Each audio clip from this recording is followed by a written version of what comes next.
que a Exos veio tratando desde 2017. E o Flamengo, em algum momento, acabou com isso.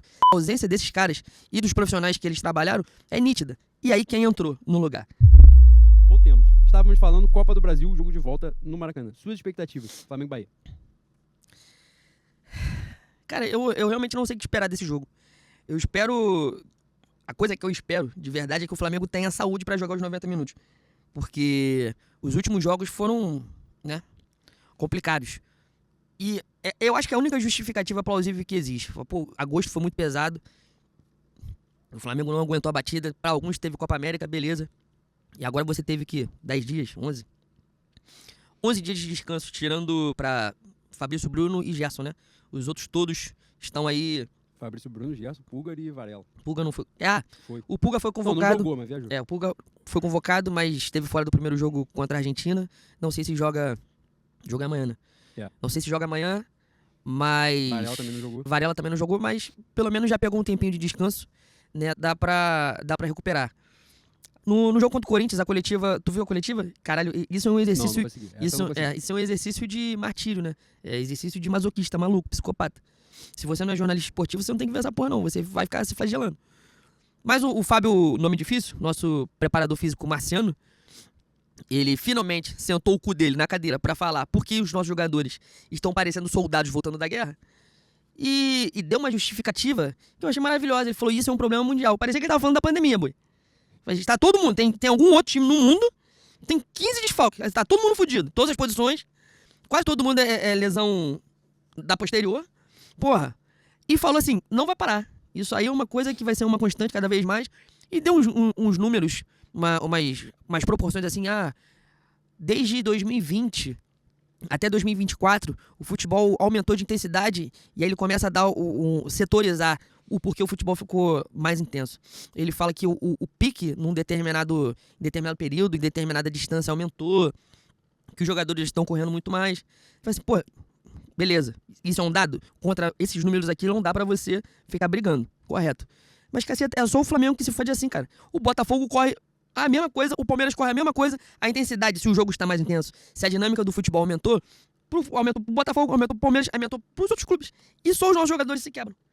Eu acho que é normal ter lesão, é normal. Realmente, isso aí já é uma coisa que é um senso comum, né? É um dado que todo mundo tem consciência. Esporte profissional não está ligado à saúde. O cara em algum momento vai se quebrar. O normal é ele se quebrar. Porque é uma coisa acima do normal, né? Em termos de esforço físico. Mas se você já tem essa porra desse dado, o que você faz? Você começa a usar a nossa querida profilaxia. Você começa a preservar o cara quando ele está perto de ficar fudido, por exemplo. Pô, agora um excelente link que eu tinha esquecido de falar, a gente não anotou, mas é importante dizer. O Flamengo em 2017, que a Exos entrou.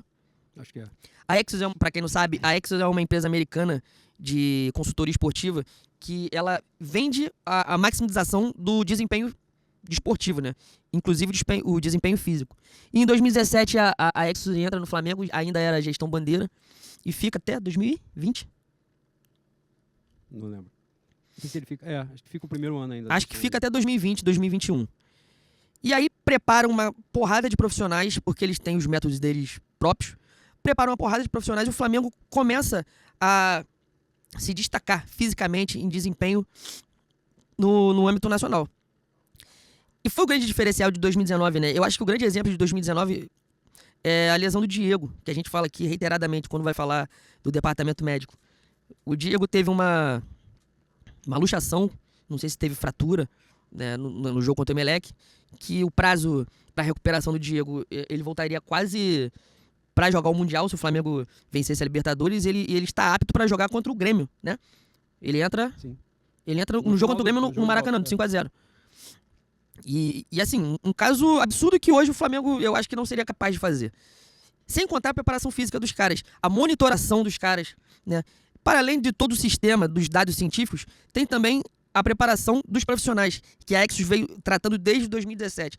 E o Flamengo, em algum momento, acabou com isso. Simplesmente abriu mão dos profissionais, abriu mão dos métodos da Exos, e aí você começa a ver a derrocada nítida na sua frente. Você não pode entender porra nenhuma do que os caras fazem, como os caras fazem, mas o efeito disso, a ausência desses caras e dos profissionais que eles trabalharam, é nítida. E aí quem entrou no lugar? muito provavelmente alguns amigos de algum dirigente, né? Entrou o amigo do Paduano, que já tinha feito parte do staff do Flamengo em 2009 e foi defendido pelo vereador. Falei assim, pô, esse cara é um cara campeão brasileiro de 2009. Eu acho que era um preparador físico, né? Que já tinha passado em 2009 pelo Flamengo. 10 anos depois de passar pelo Flamengo, ele estava no Paduano. Com todo respeito ao profissional. Não sei quem é, não sei a trajetória dele, mas se você passa pelo Flamengo e o teu destino 10 anos depois é o Paduano, alguma coisa nesse meio do caminho aqui aconteceu que te impossibilitaria voltar ao Flamengo. Mas, né, alguém lá dentro, com poder, com voz, não pensava da mesma maneira. E aí... Você também não consegue fazer muito conchavo político, né? Você não consegue usar o clube como cabide se tem uma porrada de profissional ali muito bem preparado, ganhando muito bem e com um mercado de olho, né? Então, o Flamengo começou a perder esses profissionais preparados pela Exos para Palmeiras, para Atlético Paranaense, para Bragantino. E começou a vir para o lugar os amigos, né? E eu acho que essa é o grande problema atual nosso. A comissão técnica do Tite, os problemas... A gente teve, dessa campanha desde Jorge Jesus, a gente teve outra comissão técnica que teve muita lesão. Eu não lembro qual. Não lembro se foi o Renato Gaúcho, não lembro se foi um dos dois portugueses, depois do Jorge Jesus. Algum deles teve um problema. O do Renato, a passagem do Renato é marcada pelas lesões, né? Porque os jogadores... O Flamengo chega 100% em nomes na final em Montevidéu, mas com os jogadores voltando de lesão. Vários deles, né? Alguns estouram logo no início, Felipe Luiz sai logo no início. Né? Mas a Arrascaeta está voltando de lesão, Bruno Henrique, enfim, um monte de situação. Né? Passaram por isso também. Pois é. Então, o grande problema do Flamengo, nesses termos, né, no termo de preparação física, de departamento médico, é o uso político desses âmbitos profissionais no clube que foram usados como cabide de emprego para amigo, né? Pra gente que não tem um preparo, a capacidade de estar num clube com a receita de R$1 bilhão. A gente já falou isso aqui quando surgiu essa pauta do Paduano. E eu volto a dizer, com todo respeito aos profissionais que estão no Paduano. Mas o Flamengo é um lugar para quem já está preparado, é um lugar para quem já está babado pelo seu âmbito profissional. É um cara reconhecidamente muito bom e fala assim, pô, aqui é a sua apoteose. Aqui é o ápice do teu caminho. O Flamengo não pode ser meio do caminho para ninguém. Não pode. E, infelizmente, com gente que tá lá dentro, que usa o clube para palanque político, que usa o clube para outros fins, não pensa da mesma maneira e acaba prejudicando o trabalho e acabando com a nossa saúde também, né? Porque é evidente. A gente fica fudido da cabeça. Esse tema, né, que você tratou, muito amplo, mas importante pra caralho a abordagem que você fez, porque a gente tá nesse momento, né, num processo eleitoral. Hoje que eu brinquei aqui do Teatro e Casagrande algumas vezes, porque estava acontecendo, ou está acontecendo, não sei se já acabou ou não, o lançamento da chapa do BAP. E a gente já falou aqui para vocês, né, da intenção, né? Nós vamos trazer o Túlio, que já confirmou a presença, mas estamos alinhando a data.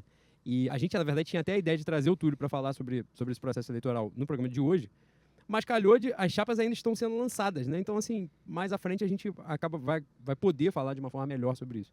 Mas muitos pontos nesse processo eleitoral precisam ser tratados de uma forma mais séria, né?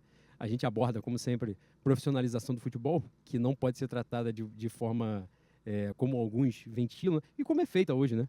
Profissionalização do futebol, que é isso que o Leandro falou, sobre a estrutura do futebol, e não apenas lá do diretor técnico, né? Não o futebol apenas como mercado, né? Como contratação de jogador, como forma de jogar, mas a estrutura, né? De fisiologia, de departamento médico, de uma porrada de coisa. Profissionalização do futebol não pode ser remunerar amador, não é sobre isso. Né? É exatamente botar as pessoas mais capacitadas naquilo, desempenhar os seus planos de trabalho, de desempenho, enfim, que seja, para que o Flamengo ofereça. Eu não tenho a menor dúvida de que o Flamengo hoje oferece uma estrutura física de trabalho de nível europeu, não tenho a menor dúvida disso, né? Que é a baliza normalmente para futebol. Mas talvez o aproveitamento dessa estrutura não seja o melhor, exatamente porque o Flamengo fica agarrado nessas amarras de cabide de emprego, né, dos grupos políticos aparelhando as gestões. Então, assim, nesse processo eleitoral, muitos temas são fundamentais. A discussão desses temas é fundamental, porque a gente precisa ver um Flamengo desempenhar o potencial que ele tem. Né? Eu falei aqui do lance do fair play financeiro, a questão do Botafogo. Nesse momento é um investimento, né, pesado, muito pesado do Botafogo. Mas se você pegar a montagem do elenco, né, a montagem do elenco do Flamengo e a do Botafogo, o investimento do Flamengo é muito maior. Então a gente também não pode pensar de uma forma com uma muleta, do tipo, os caras gastaram um dinheiro que eles não têm, que no caso até eles têm, né, porque é um dinheiro artificial, mas enfim, eles não geram esse dinheiro, mas tem alguém que bote. Então os caras vão ter lá, salário em dia, a contratação tá lá, tá feita, tá posta. Ficar amarrado nessas muletas, porque no final das contas é exatamente o que esses caras querem. Que a gente bote uma venda, não é? Um véu para dizer, contra tudo, contra todos. Cara, esse Flamengo, é o que eu falo assim, o Flamengo que criou a gente sempre brinca, né, nessa expressão, mas esse Flamengo precisa ser colocado dentro de uma gaveta. O Flamengo de hoje é outro. Então, o nível de exigência precisa ser outro. A gente não pode se acostumar, né, a pouco. A gente chegou num lugar que a gente não pode mais retroceder. Então, quando a gente olhar para as velhas práticas, né, para essa forma, agora, por exemplo, um tema que vai ser muito, muito, muito importante na eleição, que é o estádio do Flamengo, a realização de um sonho. Porra, você não pode tratar um estádio a toque de caixa. Né? Como é que esse estádio vai ser feito? Qual é esse projeto? Qual é o custo? O quanto isso vai...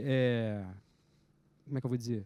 Sugar da gente, né? Desempenho, vai demandar da gente desempenho esportivo nos próximos anos. Então isso tem que ser levado de uma forma muito séria e não a moda caralho. Quem discute a seriedade do projeto é contra estádio, é contra isso. Isso não existe, muito pelo contrário.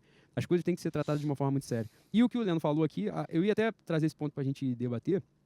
O próximo ponto de pauta é Flamengo e Peñarol. E a gente, jornalisticamente, não faz a menor ideia do time do Peñarol, que é importante pontuar aqui. O gênio do Peñarol é o Léo Fernandes, que era o terceiro reserva no time do Fluminense. A minha expectativa, já vou antecipar, para a gente já gastar o ponto de pauta rápido. A minha expectativa sobre o Flamengo e Peñarol é que o Flamengo no Maracanã tenha a decência de resolver o confronto. Se for para muito visante, vai ter que sair na porrada. Igual o Mercosul 99. Você vive em 99? Não. Então, por favor, não é momento de reviver 99. Cara, quando você vem com esse francês, com a grosseria franca... É fácil. Então, assim, porra, sabe quem é o técnico do Peñarol? Diego Aguirre. O gênio do Peñarol é Léo Fernandes, que é esse cara que jogava no Fluminense. E só dá a bola parada. Então, assim, cara, aí você fala, a pior coisa do Flamengo é a bola parada. Sim. Mas, porra, o cara que é o terceiro reserva do Fluminense não pode eliminar a gente. Se eliminar, tem que cair todo mundo. Que era igual Flamengo e Olímpia no passado. Se o Olímpia, se esta merda, se esta íngua... o Olímpia é tricampeão mundial. Numa época que não tinha TV em cores. Então, assim, se o Olímpia eliminar o Flamengo, tem que cair todo mundo. Caiu? Não. O que aconteceu? O Flamengo terminou a temporada sem título nenhum. Então, era pra cair. E é a mesma coisa. Se cair o Peñarol, tem que cair todo mundo. É isso e pronto, acabou. Mas voltando para aquilo que realmente importa. Vamos discutir aqui o tema, sobre dois prismas. A gente falou sobre a parte do profissionalismo, mas você acredita, uma coisa que muitas pessoas têm levantado, sobre essa reincidência de lesões, né, no time do Flamengo. Claro que tem algumas situações que acontecem, né? Mas você acha que a forma de o Flamengo jogar interfere de alguma maneira nisso? Por exemplo, né, um time que joga baseado... Muitas vezes, o Flamengo tem tido uma média de posse de bola muito baixa, né, nos últimos jogos. O Flamengo busca disputa física o jogo todo. Você acha que isso de alguma maneira interfere também ou não? Acho que é uma casualidade. Cara, pode interferir, mas diante de uma preparação física desgraçada, eu não tenho um plano de jogo perfeito, né? Aparentemente, nossos jogadores estão podres mesmo. Cara, o Flamengo do Renato Gaúcho era um Flamengo muito mais de trocação do que o Flamengo do Tite. Era um Flamengo de correria. E não tinha essa quantidade de lesão. Então, eu acredito sim que esse estilo de jogo do Tite ele seja um fator adicional para a quantidade de lesão que a gente tem, mas não acho que seja preponderante. A grande questão é a preparação física mesmo. E se o dado que o Fábio passou é um dado real, o Flamengo tem que prevenir a lesão. Não sei se é aquela monitoração do GPS. Qual é o nome da proteína? CPK. Tem uma proteína, tem um dado a partir de uma proteína que, quando o índice aumenta, indica que vai ter lesão e em qual músculo vai ter. Não sei se o Flamengo tem esse método ainda de prevenção, que também era o método da Exos, se eu não me engano. Mas é o tipo de coisa que, pô, irmão, se o futebol está a um ponto de ficar desumano, ainda mais no futebol brasileiro, com tantos jogos e tal, com calendário apertado, você tem que começar a procurar uma maneira de mitigar isso, de diminuir essa quantidade de lesão. E o Flamengo, pelo contrário, o Flamengo parece que faz uma força pro cara se fuder mesmo. E aí chega a gente tá falando do Michael aqui, que o Michael tava fazendo pré-temporada. Pô, pré-temporada, o cara que tá fazendo pré-temporada é um cara que está voltando de férias, é um cara que tava, pô, enchendo os cornos, pra quem gosta, né, de um bericuti igual você. Eu sou cristão. Já foi tempo, né? Já bebi mais. O cara que tá comendo o que ele pode comer, coisa que ele não faz durante a temporada. O atleta geralmente tá na ponta dos cascos no meio da temporada, né? Então, assim, eu vejo muita gente reclamando do Tite especificamente, botando na conta do Tite, do estilo de jogo do Tite, essa quantidade de lesão. E eu não acho que seja o ponto primordial. Pode ser um adicional, mas pra mim é um erro da preparação física e é um erro da gestão do Flamengo, é um erro da gestão Landim também, que é um erro de 2020, né? Com o abandono dos métodos da Exos e com a falta de reconhecimento dos profissionais que foram preparados pela Exos, né? Porque esses caras eram o topo da pirâmide e aqui no Flamengo ganhavam um salgado e um refresco ali no geleia. Eu acho que a gente chegou a perder até gente pra Vasco e Botafogo. Perdeu? Pra você ver o tamanho da merda, o tamanho do buraco. Então, assim, A gente falou, vou te cortar, a gente falou aqui sobre o Tite, para além do lance do estilo de jogo, mas uma parte que eu acho que ele contribuiu muito, né, para algumas coisas que aconteceram foi a minutagem, né, que a gente questionou aqui em vários momentos. Cara, tem um ponto básico, e aí, Boi, que é quando a gente, mais uma vez, né, o tópico profissionalização do futebol demanda isso. Na minha consciência é a seguinte: a temporada de 2025 já é sabida hoje. Eles sabem hoje qual é a temporada de 2025. Quantos jogos tem no Campeonato Brasileiro. E vai ter um Mundial no meio do caminho. Vai ter um Super Mundial. Já vai ser uma temporada que vai demandar muito. E a de 24 eles sabiam em 23. Né? A gente, toda a temporada, vem passando por problemas clássicos de planejamento. 2023, né, foi extremamente marcante, no pior dos sentidos, porque o Flamengo, né, tem a tal da questão das férias, de 22 para 23, com o Mundial que ia, né, ser disputado no início do ano, com o Flamengo que se arrebentou, perdeu tudo aquilo que disputou no início, com Recopa, Supercopa, porra toda, o Mundial caiu na semifinal. Erros de planejamento que se sucedem todos os anos. A gente já comentou aqui trocentas vezes, né, que o Flamengo, tirando o ano passado, que o corte foi antes, mas de 2019 até aqui, o Flamengo todo ano, na verdade de antes de 19, mas para falar da gestão Landim, de 19 em diante, todo ano o Flamengo tinha um técnico na fase de grupos da Libertadores e um técnico no mata-mata. Nesse cenário, foi eliminado uma vez nas oitavas, mas ganhou 2 Libertadores e a outra perdeu na final. 3 finais. E aí a gente começa... são 3 finais. E aí a gente começa a exaltar a cagada. Que essa é a verdade. Porque assim, a gente chega porque tem um elenco muito forte, mas você vê que aquilo não foi um planejamento. Que é principalmente quando você vê os perfis dos treinadores, né? Um sai de Abel Braga para Jorge Jesus, o outro sai, que a queda nas oitavas é do Rogério Ceni, a outra de 21 sai do Paulo Souza para o Renato Gaúcho, de 22 sai de Vitor Pereira para... Não, de 22, quem é que tá em 22 no início? Paulo Souza? De quem cai? De Paulo Souza pro Dorival, a de 21 é Ceni pro Renato Gaúcho, é isso. De 22, Paulo Souza pro Dorival. Então, assim, aí em 23, o Vitor Pereira consegue cair antes, cai no meio da fase de grupo para entrar o São Paulo, que cai nas oitavas. Então, assim, esse ano o Tite, né, que vai passar aí da fase de grupo completa para o mata-mata, mas a gente acaba exaltando o improviso, a cagada. E isso não faz sentido, não pode fazer sentido. Mas é uma coisa que a gente dá até uma romantizada, porque o Flamengo que nos criou é assim, né? Sim. É sempre a toque de caixa, é sempre trocando pneu com o carro andando, e as coisas vão acontecendo. E a brincadeira do manto do mistério é exatamente essa, né? Tem tudo pra dar errado, mas alguma coisa no meio do caminho acontece, a atmosfera vira e a gente ganha. Então, porra, isso aí é uma coisa do Flamengo do passado. O Flamengo de hoje, o clube de 1 bilhão de receita, não pode viver nessa porra. Sim. Uma coisa, a gente tava falando de dados de preparação física. O Arrascaeta faz mais de 40 jogos no ano? O Flamengo o Arrascaeta fez mais de 45 jogos em alguma temporada desde 2019? Quando o De La Cruz veio, né? Que a temporada em que ele teve o maior número de jogos, eu acho que não chega a 40. E 40 jogos o cara tem agora, pô, em julho. Pô, e ele tá jogando direto, né? Se você for botar na ponta do lápis, ele teve pouquíssimas lesões. Mas já teve, porque ele nunca entregou isso em número. E o futebol brasileiro vai demandar mais fisicamente do que o futebol argentino, por exemplo. Né? Todo jogador que vem de lá fala isso, que a exigência física é maior. Então o cara já sente. Então ele, que é um cara que já tinha problema muscular, por exemplo, vai sentir também. Então a gente chega num cenário, e aí que eu tava falando do lance da minutagem, nessa condição em que o Flamengo ia enfrentar uma Copa América, que já era sabida no ano anterior, a gente vai para o mercado contratar o De La Cruz, que sempre é convocado pelo Uruguai. O Vinha, que sempre é convocado pelo Uruguai. Então, porra, isso tá na balança. Você foi contratado, você sabia. Se o cara, todo respeito, se o Vinha era convocado para a seleção do Uruguai jogando no Sassuolo, no Flamengo é que ele vai ser mesmo. Né? Então, assim, porra, ele não vai deixar de ser convocado porque vai jogar aqui. Pelo contrário, agora que ele vai ser visto mesmo e vai ser convocado. Então, pô, você vai botar isso. A minutagem do Tite, a gente falou isso várias vezes, de olhando pro Gerson, e especialmente, né, Gerson e Pedro, fala assim, cara, a hora que esses caras estourarem, fudeu. Porque o time joga a partir deles. E o Gerson não tinha condição de jogar. Já jogou de ponta, jogou de camisa 10, jogou de volante, jogou de porra, de lateral, de goleiro, de zagueiro, da porra toda. Assim, vai estourar o cara. Infelizmente, o Pedro acabou estourando. Nem foi no Flamengo, né? Mas um caso que a gente fica assim... Como não é da área, é até difícil você falar, né, sobre determinadas coisas. Mas, porra, o Pedro estava lesionado. Antecipam uma volta dele, né? Pô, eu entendo a realização do cara de ser convocado para a seleção e tal. Mas antecipam a volta dele para ele jogar contra o Corinthians. Acaba fazendo até o gol de pênalti. Vai pra seleção, porra, e se machuca no treino, assim, no primeiro treino antes de jogar. Talvez, né, engenheiro de obra pronta, não tem jeito, mas assim, porra, custava falar, pô, não recuperou 100%. O cara que vinha numa sequência de jogos muito pesada e entregando, inclusive, né? Se lesionou, porra, não dava para recuperar um pouquinho mais, com mais cautela, com mais calma, mas enfim, te perde o Pedro não só para essa temporada, mas por um bom pedaço da próxima. E a gente vê essas coisas acontecendo, fala o quanto a minutagem disso foi prejudicada por parte do Tite também. A gente com pouquíssimas opções em campo e direto ele acabava o jogo com 3 alterações por fazer, com 2. Ele montou o núcleo dele do tipo, eu acredito em 13, 14 jogadores. E assim eu vou até o talo. Só que, porra, se você se propôs a disputar todos os títulos, a galera tem que jogar. Então, assim, como você muito bem, né, falou aqui do lance do Igor Jesus, que acabou até negociado agora.